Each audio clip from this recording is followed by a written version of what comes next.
کسی نے کہا حضور کے بعد بھی نبی آ جائے تو ختم نبوت میں فرق نہیں پڑتا۔ لوگوں نے اس طرح کے جملے کہنے شروع کر دیا۔ ایک ہندو مسلم اتحاد کا نعرہ، ایک مسلمانوں کا ہندوؤں کے ساتھ گٹھ جوڑ لیڈروں کی وجہ سے بے شمار برائیاں ہندوستان میں پھیلنے لگی۔ حالات بڑے دگرگوں تھے، لوگ پریشان تھے۔ یکا یک بریلی کی دھرتی سے ایک شخص بولا، بریلی کی دھرتی سے ایک شخص بولا جنہوں نے علم تھاما، جنہوں نے سب سے پہلے تو ان لوگوں کو کہا جو ہندو مسلم اتحاد کا نعرہ لگاتے تھے، فرمایا نا، مسلمان رسول اللہ والے ہیں، یہ رسم اپنائیں گے تو وہ والی جو ان کے نبی نے انہیں حکم دیا ہے۔ ہر اس رسم سے منع کر دیا، یہاں تک کہ فاضل بریلوی علیہ رحمہ کا یہ فتویٰ موجود ہے ان کی کتابوں میں۔ کسی نے کہا حضور ہم ہندوؤں کے طریقے پہ نہیں چلتے، ہم ان کی کوئی شے نہیں اپنائیں گے، صرف یہ بتا دیں کہ ان کی مجلس میں، محفل میں، ان کے میلے میں جانا جائز ہے۔ آپ نے فرمایا تم رسول پاک کا کلمہ پڑھنے والے ہو، تمہیں وہاں قدم رکھنے کی بھی اجازت نہیں۔ عشق رسول کی علامت بن گئے فاضل بریلوی۔ 1876 میں پیدا ہوئے، 1921 میں وصال فرمایا۔ 4 سال کی عمر تھی جب استاد کے پاس لے گئے، استاد کے پاس، اور استاد نے سبق شروع کرایا۔ 6 سال کی عمر تھی جب فاضل بریلوی نے پہلی دفعہ ممبر پہ بیٹھ کے نبی پاک کا میلاد پاک بیان فرمایا۔ 13 سال میں اعلیٰ حضرت نے سارے علوم پڑھ لیے تھے، اور روایتوں میں اختلاف ہے، لیکن آپ کی عمر پوری 20 سال نہیں تھی، پوری 20 نہیں ہوئی تھی جب اعلیٰ حضرت فاضل بریلوی رحمۃ اللہ تعالیٰ علیہ کے پاس ایک درویش آئے تو کہنے لگے آپ کا حصہ ہے، ظاہری علم تو حاصل ہو گیا پر باطن کے نور کی بھی بڑی ضرورت ہے۔ آپ کو اور آپ کے والد گرامی کو مارہرہ شریف لے گئے، وہاں ایک سید بزرگ تھے، سید آل رسول مارہ روی، 21 سال مجاہدے کراتے تھے، پھر کسی کو خلافت دیتے تھے۔ فاضل بریلوی کی عمر پوری 20 سال نہیں تھی۔ جن میں کچھ ہوتا ہے ان میں شروع سے بڑا کچھ ہوتا ہے، جن میں کچھ ہے ہوتی ہے نا ان میں اس کا بچپن بھی بتاتا ہے کہ اس کا جوبن کس طرح کا ہوگا، اس کی جوانی کا نور بتاتا ہے کہ اگر سیاہ بالوں میں اس کا چہرہ اتنا چمکتا ہے تو سفید ہوں گے تو کتنا نور برسے گا۔ جوبن بتاتے ہیں، جوبن کیفیات بتاتی ہے۔ تو اعلیٰ حضرت ابھی پورے 20 سال کے نہیں ہوئے تھے، پیر صاحب کی خدمت میں حاضر ہوئے۔ پیر صاحب نے مرید کیا، کہا حضور غلامی میں قبول کر لے۔ جس وقت مرید کیا نا، ساتھ ہی خلافت دے دی، پہلے دن چلو خلافت۔ 20 سال سے کم عمر جس آدمی کو آپ اندازہ کریں پورے بال نہیں آتے، خلافت دے دی۔ تو جو دائیں بائیں لوگ رہتے تھے کہنے لگے حضور ہمیں 13 سال ہو گئے، 22 سال ہو گئے، ہمارا بھی کچھ سوچے۔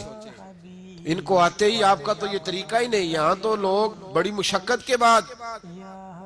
تو سید آل رسول مارہ روی سید زادے تھے، رو پڑے، فرمانے لگے لوگ کالے دل لے کے آتے ہیں، عمر گزر جاتی ہے انہیں سفید کرتے، انہیں چمکاتے عمر گزر جاتی ہے، یہ دل ہی بڑا سفید لے کے آیا ہے۔ میں نے تو ایک نسبت دی ہے، ایک گرہ لگائی ہے، بس تھوڑی سی نا اس کو نسبت کی ضرورت تھی، وہ نسبت دی ہے۔ اور فرمایا میں تو خود بڑا پریشان تھا کہ رب قیامت میں پوچھے گا عمل بتا تو کیا دکھاؤں گا، اب میں مطمئن ہو گیا ہوں۔ اگر اللہ نے مجھ سے پوچھا نا، رب کریم نے، کہ آل رسول کیا لے کے آئے ہو، تو میں احمد رضا کا ہاتھ پکڑ کے کہوں گا یا اللہ یہ میری کمائی ہے۔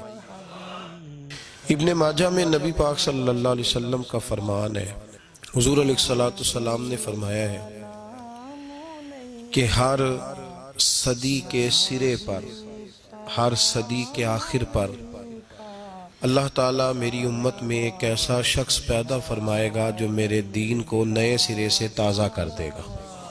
اللہ کے محبوب علیہ السلام آخری نبی ہیں، حضور علیہ السلام کے بعد اب نبی کوئی نہیں آئے گا۔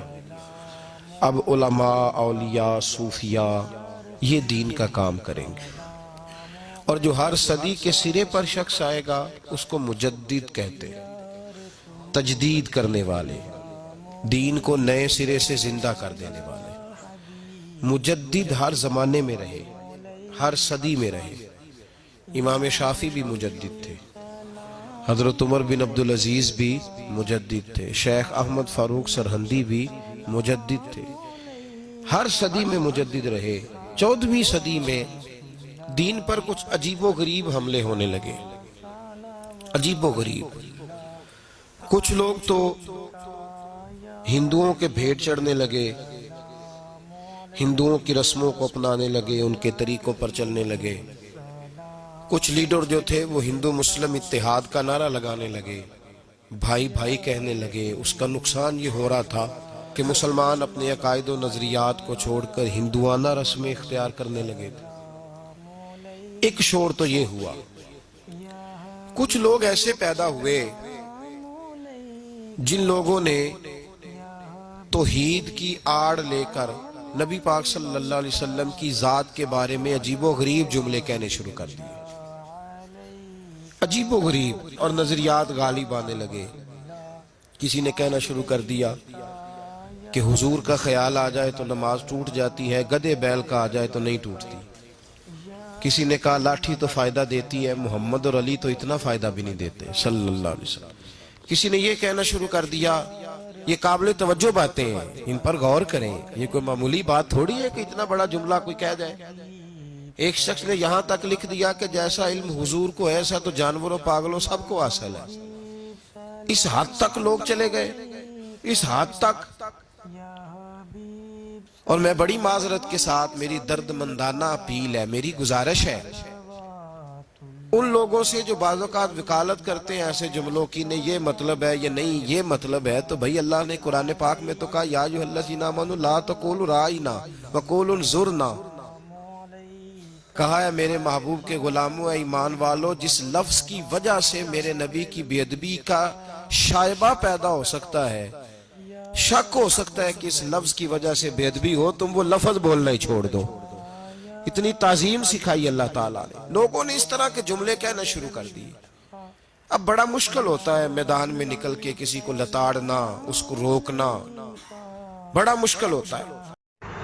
در نبی پر پڑا رہوں گا، پڑے ہی رہنے سے کام ہوگا۔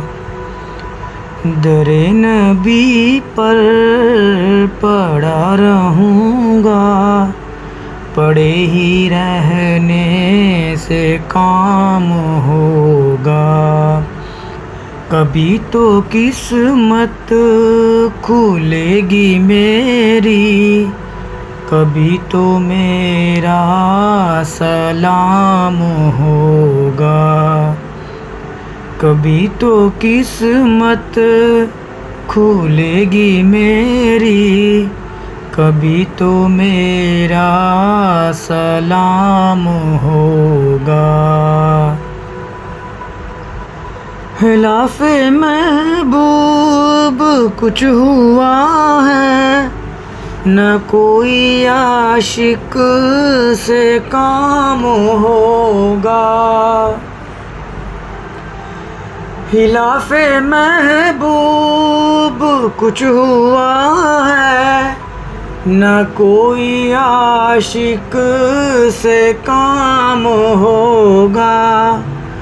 خدا بھی ہوگا ادھر بھی اے دل، جدھر وہ عالی مقام ہوگا۔ خدا بھی ہوگا ادھر بھی اے دل، جدھر وہ عالی مقام ہوگا۔ کیے ہی جاؤں گا عرض مطلب، ملے گا جب تک نہ دل کا مطلب۔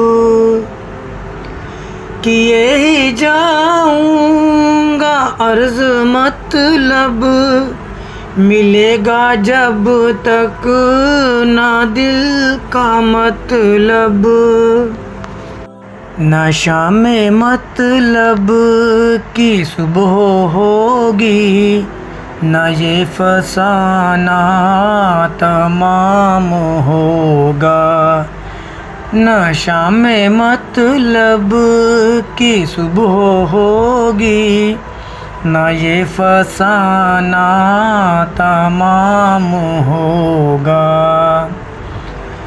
جو دل سے ہے مائل پیغمبر یہ اس کی پہچان ہے مقرر. جو دل سے ہے مائل پیغمبر یہ اس کی پہچان ہے مقرر. کہ ہر دم اس بے نوا کے لب پر درود ہوگا سلام ہوگا.